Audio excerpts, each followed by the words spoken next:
بيقولوا إنك عمرك ما هتعرف حقيقة اللي قدامك إلا لما تعيش معاه تحت سقف واحد. أنا وزوجي أحمد عشنا القصة دي.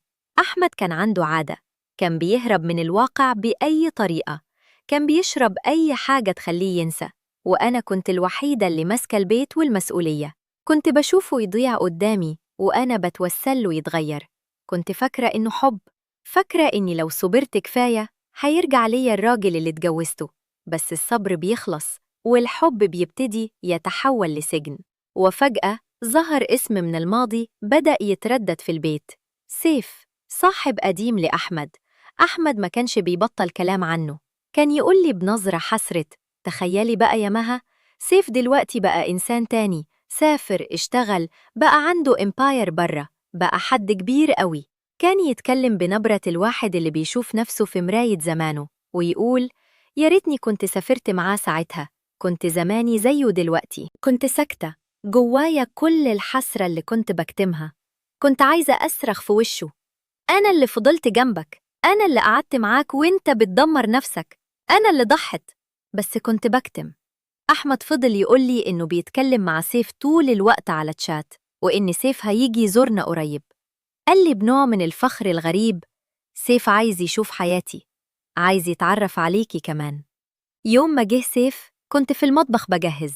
كنت متخيلة إنه نسخة تانية من أحمد بالظبط، واحد شكله تعبان عايش على الذكريات. وطلعت من المطبخ أجهز الضيافة وقلبي مش طايق. لكن أول ما دخلت الصالون اتجمدت مكاني، مش قادر أصفلكم اللي حسيت بيه. سيف كان حلم، شاب طويل وسيم، شكله زي الممثلين بالظبط، لبسه أنيق ووشه فيه ثقة غريبة. حسيته جاي من عالم تاني خالص. العياطة اللي كانت جوايا سكنت فجأة، وقلبي بدأ يدق بشكل مش طبيعي. كنت بحاول أتمالك نفسي، أتصرف طبيعي، بس عينيه فضلت فيا بطريقة مختلفة. ما كانش بيبصلي على إني مرات صاحبه اللي تعبانة، لأ، كان بيشوف حاجة أنا نفسي نسيتها من زمان. أحمد بالطبيعة كان نايم في عالمه السحري، وسيف فضل قاعد قدامي وضحك وقال لي جملة لسه واخد بالي منها. فضلت طول الوقت مركزة معاه وحاسة إن في حاجة هتحصل، حاجة هتغير كل حاجة. هوك. فضل سيف قاعد يتكلم، وبعد شوية طلب من أحمد فنجان قهوة. لكن قبل ما أحمد يقوم سيف بصلي وقال كلمة مش هتصدقوا: إيه السؤال اللي جاب لي ضحكة وأنا مكسوفة، وهو ده اللي خلاني أفتح له قلبي. أحمد قام عشان يعمل القهوة، وسيف فضل قاعد قصادي. كان واضح إنه عايز يقول حاجة، كان بيبصلي بابتسامة خفيفة، بس عينيه بتسأل أسئلة كتيرة. حسيت إنه مش هيستنى كتير، وفعلاً بعد ما اتأكد إن أحمد مشغول في المطبخ مال عليا وقال بصوت واطي: بصراحة عندي ليك سؤال. ضحكت وقلت له: أنا عارفة السؤال. اتفاجئت بنفسي إزاي رديت كده، بس أنا كنت حاسة بكل حاجة حواليا. قال لي بدهشة: تفتكري إيه؟ قلت له: طبعاً عايز تسأل واحدة حلوة زيك وبالإمكانيات دي ليه تتجوز واحد زي أحمد؟ اندهش إزاي خمنتي وضحك وقال لي: شكلك كمان ذكية. قلت له: تخيل بقى لما تكون حلوة كده وذكية، دي تبقى مشكلة. ضحكنا سوا، وبعدها سألني بجدية: جاوبيني بصراحة، ليه؟ وقتها حسيت إني عايزة أخرج اللي جوايا من سنين. قلت له: أنا كنت بحبه، أو كنت فاكرة إني بحبه. هو كان بيحبني برضه في وقت ما، بس الحقيقة أنا ندمت على الجواز ده من زمان. أنا بس اللي بدأت أفوق لنفسي قريب. سألني: إيه اللي خلاكي تفوقي دلوقتي؟ قلت له وأنا بحس بمرارة: هو مش موجود معايا، مش مركز معايا، عمري ما لقيته جنبي في الوقت اللي احتجته فيه، بيجيلي بس لما يكون عايز حاجة. أنا مش مرتاحة معاه، مش مبسوطة، أنا عايشة لوحدي جنبه. سيف كان بيسمع بتركيز شديد، وحسيت إنه مش بيتصنع الاهتمام.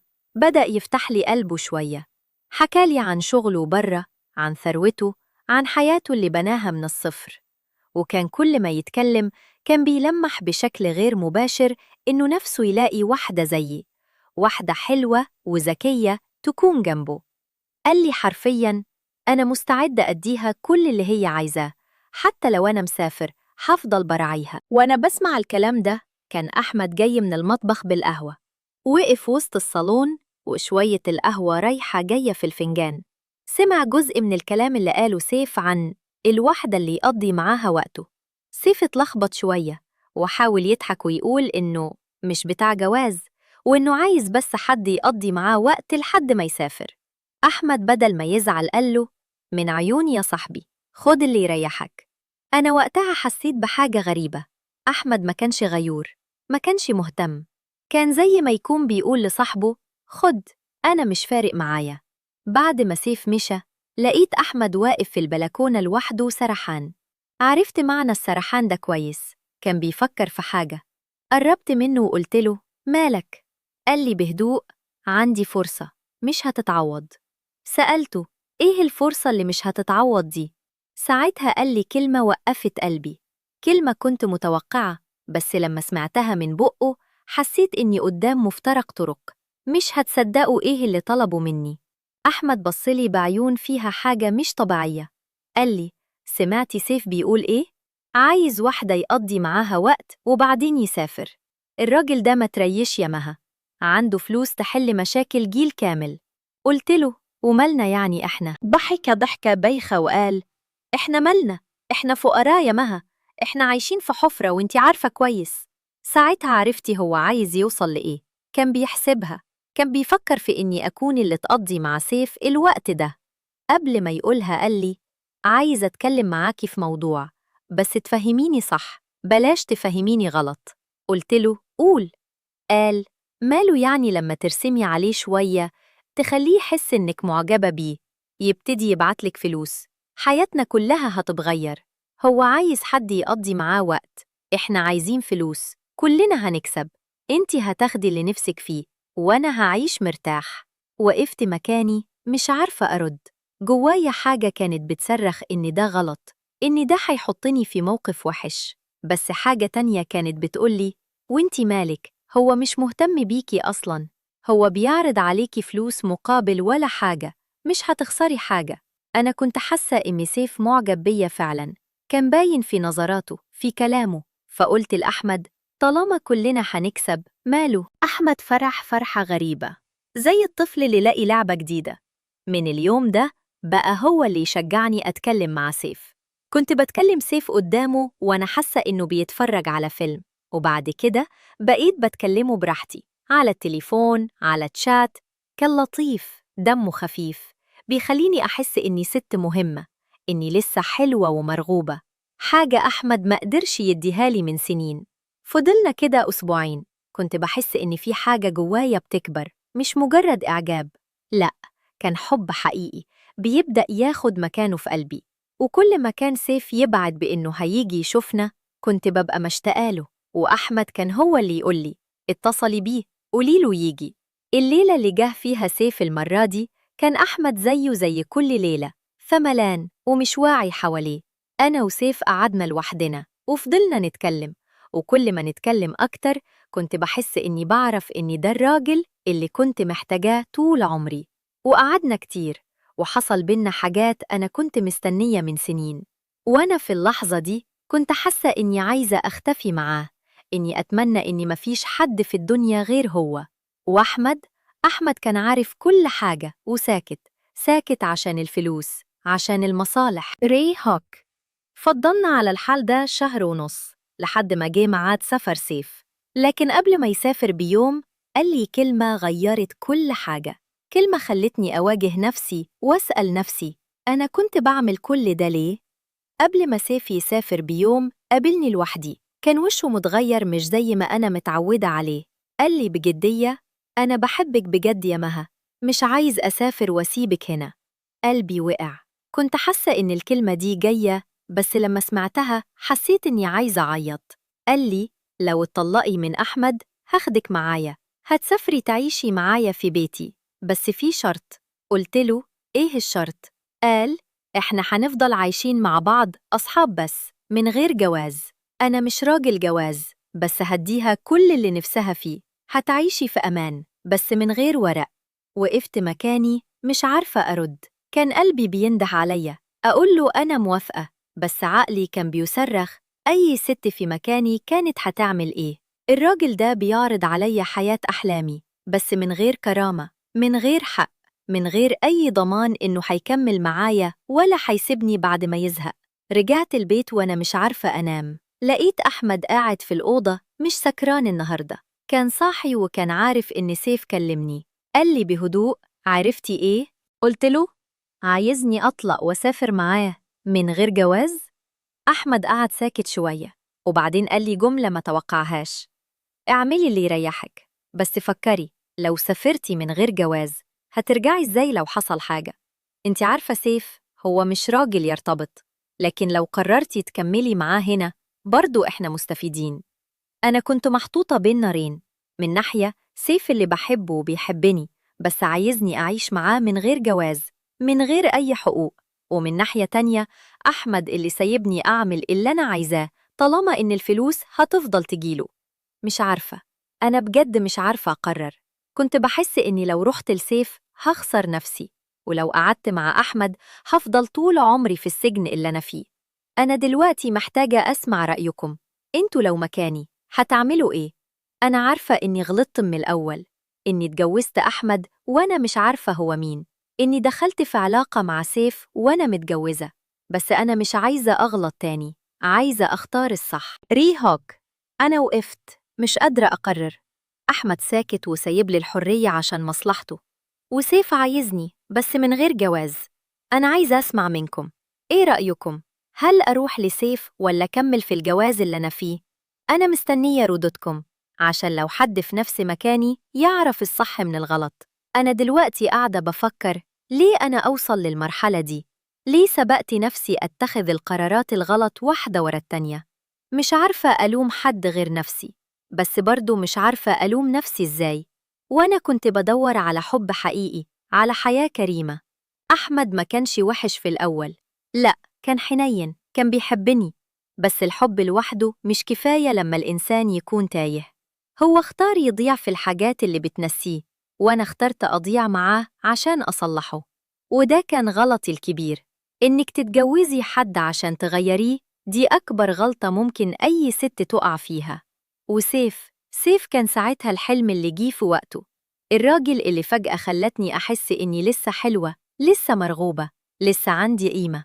بس هو برضو مش كامل، هو عايزني أكون صاحبة مش زوجة، عايزني أعيش معاه من غير ورق، من غير حقوق، وده معناه إنه في أي لحظة ممكن يقولي مش عايزك وأنا أرجع ولا ليا حاجة. أنا عارفة إن الناس اللي هتسمع قصتي هتقسم لفريقين، فريق هيقولي روحي لسيف خدي فرصتك، وفريق هيقولي ارجعي لربنا، اخرجي من العلاقة المحرمة دي واطلبي الطلاق.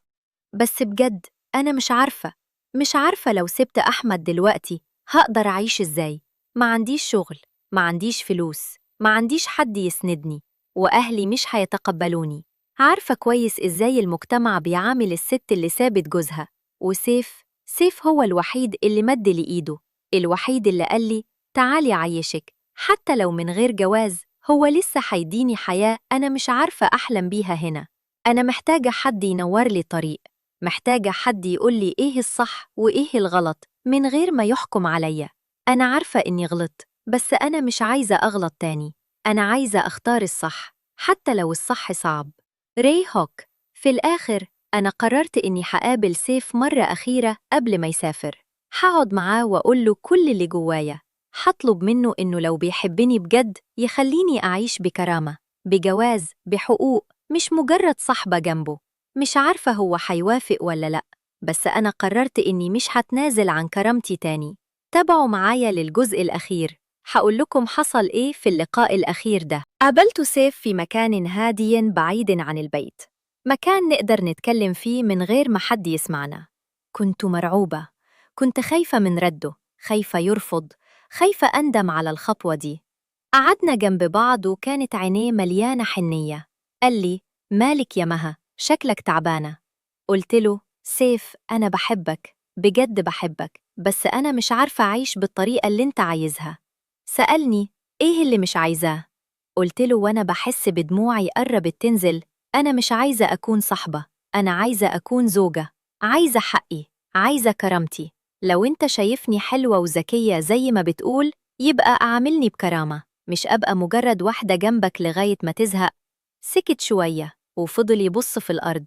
قال لي بهدوء: أنا مش راجل جواز يا مها، أنا قلتلك من الأول. قلت له: أنا عارفة، بس أنا مش هقدر أعيش من غير جواز، مش هقدر أروح لدولة غريبة من غير ورق، من غير حق. أنا مش هقدر أنام في بيت راجل مش جوزي وأنا عارفة إني غلطانة. قال: يعني إيه رأيك؟ قلت له: رأيي إني لو هسافر معاك يبقى بجواز، لو مش عايز جواز يبقى خلاص، أنا مش هكمل في الغلط اللي أنا فيه. الراجل اللي كنت شايفاه أعظم حاجة في حياتي قعد ساكت، وبعدين قال لي: أنا محتاج وقت أفكر. ضحكت ضحكة مرة وقلت له: سيف، أنا طول عمري بدي الناس وقت. أحمد خد من عمري سنين عشان أفكر. أنا مش هديك وقت، أنا هديك القرار دلوقتي. سكت برضو وقام من مكانه. قال لي: أنا آسف يا مها، أنا مش هقدر أتجوز، دي مش أنا. ومشي. وقفت مكاني. قلبي كان وجعني قوي، بس جوايا حاجة غريبة. راحة. راحة إني أخدت قراري، راحة إني اخترت نفسي، راحة إني مش هبقى تابع لحد. رجعت البيت، لقيت أحمد نايم على الكنبة، الفلوس اللي كانت جاتله من سيف رايحة في المشروبات. بصيت له وحسيت إني مش عايزة أكمل، مش عايزة أعيش في البيت اللي أنا مجرد أداة فيه. النهاردة أنا ببدأ من جديد، هطلب الطلاق، هدور على شغل، هعيش لوحدي بس بكرامة. مش هبقى مرات واحد مدمن ولا عشيقة واحد جبان. أنا كتبت القصة دي عشان أي ست في نفس مكانتي. ما تغلطيش غلطتي، ما تستنشيش حد يغيرك، ما تدخليش في علاقة حرام عشان تحسي بقيمتك. قيمتك مش في راجل، قيمتك في إنك تختاري نفسك. أتمنى من كل قلبي إن حد يستفيد من قصتي، وأتمنى إن ربنا يهديني ويقويني على الخطوة الجاية. أتمنى تكون القصة وصلت، ولو حد في نفس الموقف أتمنى تلاقي القوة إنها تختار الصح. ما تنسوش تعملوا لايك واشتراك لو استفدتوا.